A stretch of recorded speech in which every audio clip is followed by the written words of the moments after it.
this is where we reach, where Shri Krishna is saying, if you identify, if you understand the Atma, as the Tattvadarshis, those before you would have understood or seen or recognized that Atma, then there's no need to worry.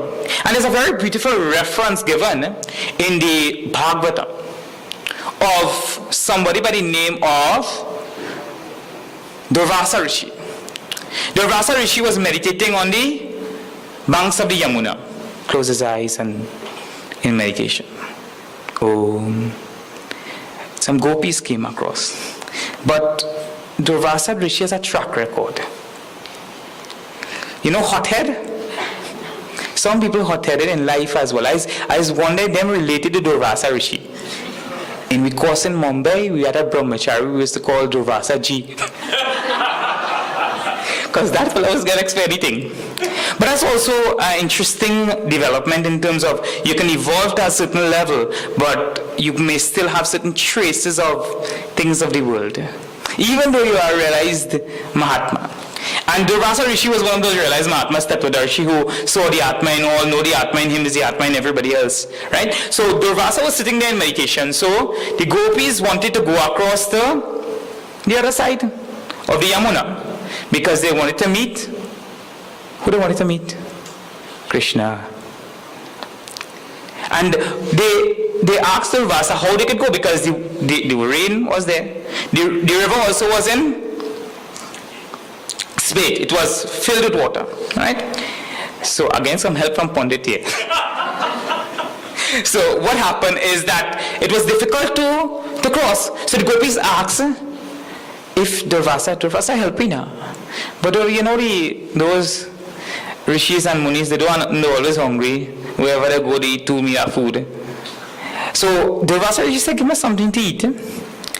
And he was given 2 fruits, 2-3 fruits by the gopis. And he says, you take this one mantra in your mind. It wasn't given in English. He says, if I didn't eat anything, then may the Yamuna open and allow you to pass. And the Yamuna gave that gift of the gopis going across. So they went and they had Ras Leela with Krishna, that celestial dance. So they danced with Krishna, they went in the morning, they come back in the evening time.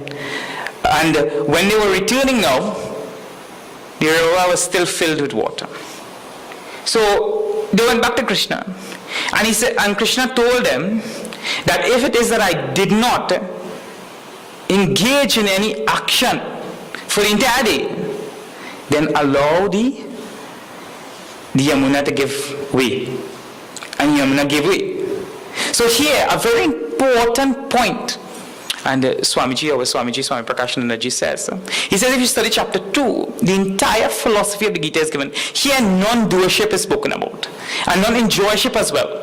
So one who studies the Gita, even to do their own duty wherever they are placed, na hanta aram, nayam hanti na hanyati. And we can take out that hanti, kills or cause to be killed, and use any other thing there. Means I don't cook, neither do I eat. I don't walk, or I don't cause anybody to walk. I don't sing. He's saying here that is our birthright. That is what we need to realize. So he continues to describe, Krishna continues to describe this Atma that was realized by these great souls and that we also need to realize. Najayate mriyate va kadachita. Jayate mriyate va kadachit. Nayam bhutva bhavitava na bhuyaha. Nayam bhutva bhavitaya na bhuyaha. Ajo nitya shashvato yam puranaha. Ajo nitya shashvato yam puranaha. Nahanyate hanyamane sharire. Nahanyate hanyamane sharire. Najayate. At no point in time you were born. You never had birth. Imagine Arjuna's face. When Krishna is telling him, and he knows himself to be how much ever years old, he says, you were never born. in your truest sense, in your identity with Atma, there can never be birth. And why there can never be birth is because if there's birth of Atma, that which enlivens all things, that which allows all things to function in the way that they do, then something would have been there prior to Atma's birth. And what would have been that thing? So then Atma wouldn't have been the most subtlest thing in the universe. Atma wouldn't have been the first thing in the universe as well. So he's saying, Najayate namriyate. And if there's birth, everybody know that even if you buy a bottle of jam, February coming up, buy jam. If you buy a bottle of jam, right? That comes with a date that it is made, and also it expires. So he says this sense of coming into being at any particular time in the Atma is not there. And also the sense of also destruction is not there in the Atma. Najayate mriyate vakadachit. And not that the Atma is born at some times. And what he's doing here is he's refuting some of the claims of other schools of thoughts. Because some schools of thought indicate that the one thing, whether you call it God in its most absolute aspect, or Atma, they say sometimes the Atma is born, and then sometimes the Atma also dies. So your Atma is born and dies. So it says, Na jayate mriyate vakadacha nayam bhutva bhavita vanabhuya. Or is not having something come into existence. So it comes into existence and then it stays for a while and then it disappears. So one is that Krishna is refuting the fact that there's any birth in your most essential nature. There's only death in your most essential nature. And also the fact that your Atma may have come into being, and then at some point in time later on, 30, 40, 50, 1,000 years from now, there will be the death of the Atma. He says, and there are several other aspects of Ajaha. In terms of, if it is that the Atma, which is the cause, is the subtlest thing in the universe, then there cannot be any other cause for the Atma. The Atma must be as if the first cause of all other things. If I ask the question, if there was anybody else before God, from the aspect of devotion, if there was anybody else before God was there as a embodied being, then that person would be God. Because if the person prior to him will have more knowledge, he'll be more stronger. He would most likely have seen more as well, more power. Most likely he will be more subtle. And he'll have an influence over God. So he's saying that there's only one thing that has been there in the universe, and it's unborn, and there's no death. And he says, Nityaha. That Atma that you are is, always was, always is, and always will be. Think about that. Ahitya physics. Because you are always there. You as a being, you see yourself as this little teeny weeny person that you think in 50, 60 years time that you wouldn't be. Or you think about yourself as this chubby person who's taking up 2 seats in a car. And that's what your limit of yourself is. And here Krishna is saying that you are much more than that. You are that which enlivens the very moon and stars and the entire universe itself. That's what he's saying. You know, it's one thing to hear it, but it's another thing to rest in it. You see, any object, if it's not eternal, changes in time. And anything that changes will one day be destroyed. So if your Atma isn't eternal, if that thing that enlivens every other function of your being isn't eternal, then it changes. And if it changes, it will die. And then you, at some point in time, you will die. You see, destruction is also possible in 2 ways. One is that, when there's a person standing up here and then after some time he leaves the world. He said that he dies. So it is destruction, total destruction of that physical being. Or there was once a zabuka tree. And the zabuka tree, he will give me zabuka and thing, eh? Neighbor to us to get zabuka from the zabuka tree. And then one day the zabuka tree, there was a thief the zabuka to when I wasn't home. But then one day that zabuka tree just dies. So as if it becomes non-existent, a final non-existence of that thing. That's one way it could be destroyed. Right? I don't like zabuka boy. And so you're destroyed. So the fact is that then in that sense, you will not be nitya. So he's saying is that there's never a final destruction for the Atma. And a previous night I was saying, no nuclear weapons, no world war can destroy the Atma. And it says destruction is also possible in another way. Another way in the sense that the earth is there. And in the earth, you will find that the Himalayas were there. And you say, but this place a change at all. From the time my grandfathers were here, the earth seems to be the same. But in the earth itself, there are changes in the earth.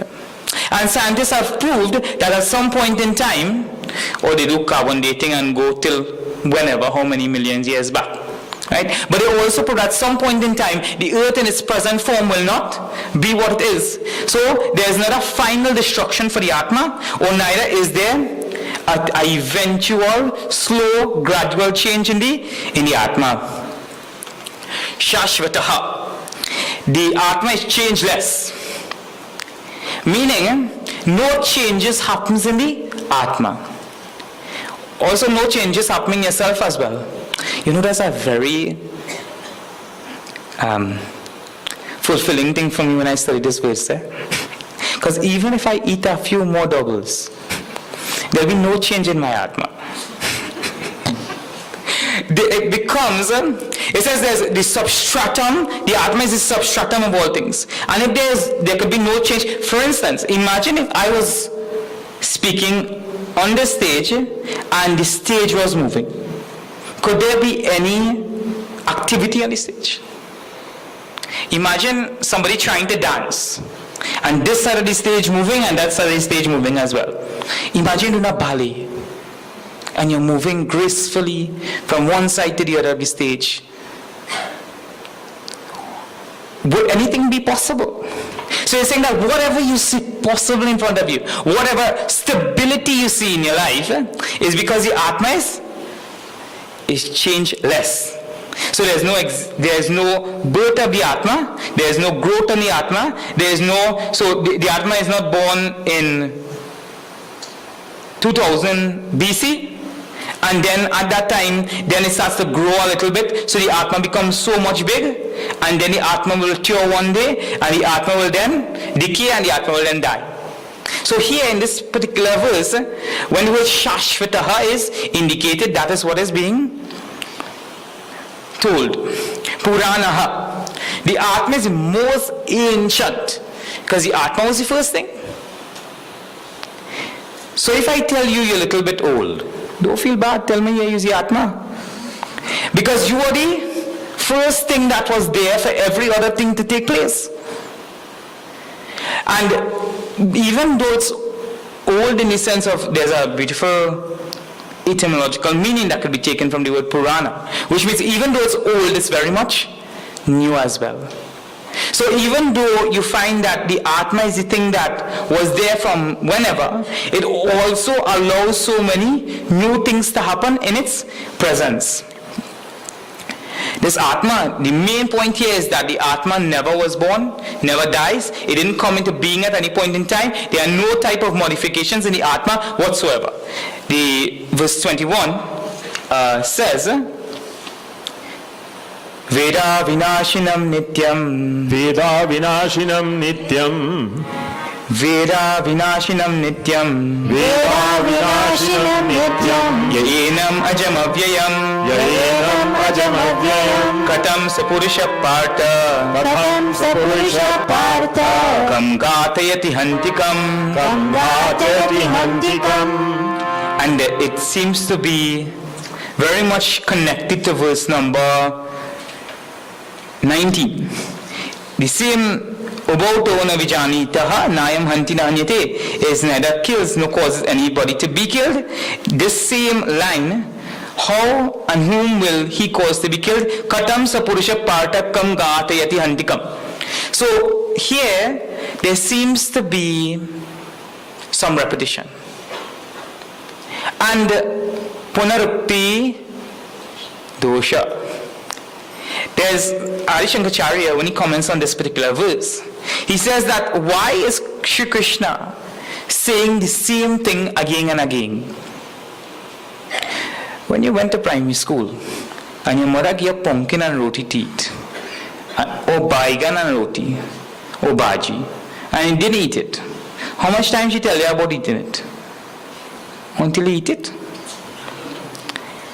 Just check your lunch bag every day to see if you eat it. If it is that you're suffering from some lifestyle disease and you're going to the doctor, and every time you go to the doctor, your blood sugar reading 500. He say, but what it is you're doing? It means that there's no change in your lifestyle.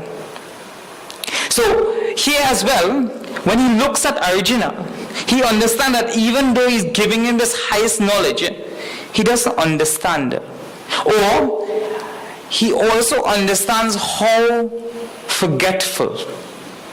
In one of our texts, it says, Na pramaditavyam. Man is forgetful by nature. I tell you, yesterday I come into satsang and I walk in with my Gita, I reach here, me and no Gita. And it's Gita I talking on. How much time you put down your key and you can't find where your key is afterwards? Or you're lucky the house couldn't move. And that's by nature, and Krishna understands this as a teacher. So that's why repetition is there. He is saying here that the same points that was covered before, this soul is imperishable, it's eternal, it's free from birth and decay, vinasham. And the word vinasham here is quite interesting. Where am I? Yeah. Veda vinashanam nityam ya enam ajamavyam. He said katam sa purusha Partha. And he calls him Partha. He says, think Partha, son of Pritha, about this knowledge. And it's very interesting when somebody calls you by your mother's or father's name. You know, if somebody ever called me by my son of so-and-so, I mean, boy, get yourself in order. And it's true, that's what Krishna is trying to tell Arjuna here. He says, you are the son of Kunti. Understand that this thing is supposed to be easily understandable for you. And same way, we are Amritasya Putraha. We are children of the Rishis. So this same knowledge is supposed to be very much applicable and relevant to us. But here, two particular things are being identified when the word Kam Gatayati and Hantikam. Kam Gatayati means cause to be slain. So as the Atma, you can't cause anybody to be slain, and you can't Hantikam, you can't kill anybody. And as the Atma as well, you can perform no direct action, or you can not perform an indirect action. The Atma is so much removed. You know, sometimes you go to an office and you see everything happening there. And you don't see the boss anyway. Because things are there in place for things to happen how they are run, how it is. And you watch in an office somewhere high up, 2-3 stories up, because it's a big building. And he's there.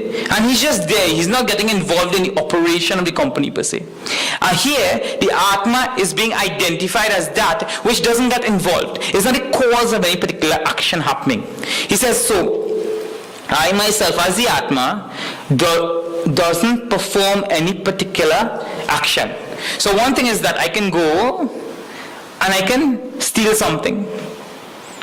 Here watching and I go buy a mango tree and I peel down a mango and I run fast. Julie mango. So the Atma doesn't get involved like things like that. The Atma doesn't go and steal no Julie mango. Or the Atma also doesn't get involved in any World War as well. The Atma is just there. right? And also the Atma doesn't cause anything to happen. You never any class and chuck in him so and say, take that thing from that fella now. Put that in the bag or something. Put that on the couch by his seat. So one is that you directly do the action, and the other you cause the action to happen. It says the Atma doesn't do the action, doesn't get involved in doership.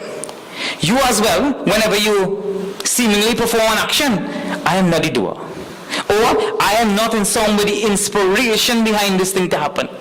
As when I identify with the Atma. See, when I am the doer, I'm also called the karta. And when I am the karta, there's karma that is done. Karta, doer, karma, actions. The karma phala, the results of that. Punya karma, which is the positive results, and papa karma. So anyhow, if I attribute to the Atma in its most subtlest, what we talk about Atma, because Atma is used for that Jiva Atma as well, that individual soul, as if when we talk about the Atma, we talk about the highest, the most subtlest behind the universe. The most subtlest doesn't get involved. Ishvara as well doesn't get involved in anything that happens in your interactions. He says because then what will happen is that the Atma will become doer and the Atma will become enjoyer. And there is no doership and enjoyership in the self. And this understood creates a big shift in the way that we interact in the world. So when I said Atma is a karta. The Atma doesn't do anything when you sit in your meditation. And I also don't do anything. Never do I do. Even if I seem to be doing anything, there is no doership in me in the most subtlest. Samsi jenam yata vihaya navani grinnati naroparam tata sharirani vihaya jivanani anyani sanyati navani dehi shri. Coming from that most absolute standpoint, Krishna is on the, who is the tallest building? I don't know. How much floors up? Well, he up there. Whether it's the, I don't want to call no name and no hotel, advertise for nobody, anything. So he's on the highest floor, right? Highest high size. Just take your mind today. And then he comes down to Arjuna's level. And Arjuna rock bottom. Lowest level. You know, sometimes that's also very instructive for life as well. Sometimes you feel we're on cloud 9. And then some by -9. But Shri Krishna comes down to -9, and that's the glory of a teacher as well. The teacher looks at your face and he's able to tell, this fella is -90 now. Let me tell him something about his, or the work he's doing, or something to tell him he's looking good or something. Even though he may not be looking good, to just, make him feel good about himself. So here, Shri Krishna has left that high standpoint to come to tell Arjuna about something that is very relative. But because it's something that we identify with so often, is the way that we operate in the world. You say, like Shri Krishna had to say in which Trini language, nah? He say, I'll leave home just now. And Trini can say, yeah boy, right? So I just leave home. He say, change your clothes and thing. He said, yeah, just change up and I put on some pretty dandan and thing and come to the satsang. He said, same way as you change your clothes, and you come here, and when you go back now, you won't sleep in your kurta. Hopefully not. You won't sleep in your kurta, you come to the satsang. When you go back and you change. Same way, that which enlivens the body as the jiva, which carries the impressions of your last life, which also carries your mind and intellect, which is called antakarna in technical Vedanta. That is what leaves at the time when, there's a very nice word for this in Trini language, when you kick the bucket. Here, Krishna is talking about the fact of when you kick the bucket. Wherever I go and I see a bucket, I walk in the next direction. Because just the mere, but that's also an interesting statement. And I don't know where it came from. But here, they're saying that just as a man casts off, right? Vasamsi jirnani yatavihaya. Just as he worn out clothes, right? The clothes, vasamsi is clothes, jirnani, the worn out clothes, yatavihaya, having cast out. So you just imagine you're lighting diyas for the Pavali, and your kurta will burn. He said, "I can't wait again, just throw it out." But you in your house you have your mother or your grandmother or somebody there, and they say, "Oh God, the child like a buy one film again." So you know one coming, right? So you throw away the old one, and you throw it away for them to hear, and you're keeping it by the back door to throw away because you know it has sale somewhere for the valley. All these trade fairs come down, so you're keeping that you're keeping it there, but just now you're really willing to push it out by the garbage. But it has some little value for you still, so you're still keeping it close by. It says that same way, what an individual does is he uses his body until it has value. Principle of giving up that which is old and taking up that which is new is something we practice. In everything in our lives, we practice it. So why do we have this sense of fear? One is fear. The other is, why do we have this sense of attachment when it comes to something like our body? Because maybe we haven't analyzed the workings of the world. And he's saying here that, and when I started this evening to speak on Puja Gurudev, one of his first talks was, let us be Hindus. And if there's one thing that stands out as being a Hindu ideology, it's the theory of Punarjanma and Purva Janma. Punarjanma is that when you finish here, you go somewhere else. And you're here right now, and the mere fact that you're here right now, you came from somewhere else, from a physical space. In the same way, your equipments that you use right now to interact in the world are somewhere else. And just like when you go to a hotel, you pack up your suitcase and you move. Same ways. Look at given here very beautifully in the Gita. He says you're here for some time and you go. You know what, this is very, very stark. You go to Banaras and you're eating your dosa on the side of the road, drinking your chai. I still remember doing it too, so I could tell you. I just put in my mouth here. Ram Ram Satya. You walk with a corpse right next to where you're eating. And it's a part of life. And the sooner we come to terms with our own mortality, we live a happier life. Because you realize that life is much more precious than. And I'm going to challenge you to something today. Go home today and think today is your very last day. And write down on a sheet of paper what is important to you. The founder of Apple, Steve Jobs, he was diagnosed with cancer. And he went over and he says the doctor told him to put his affairs in order. Doctor terminology, that is a sweet word to say go home and die. Get ready to leave. And he said when he looked at his life, he realized how much little things mattered more than the things that we make important in life.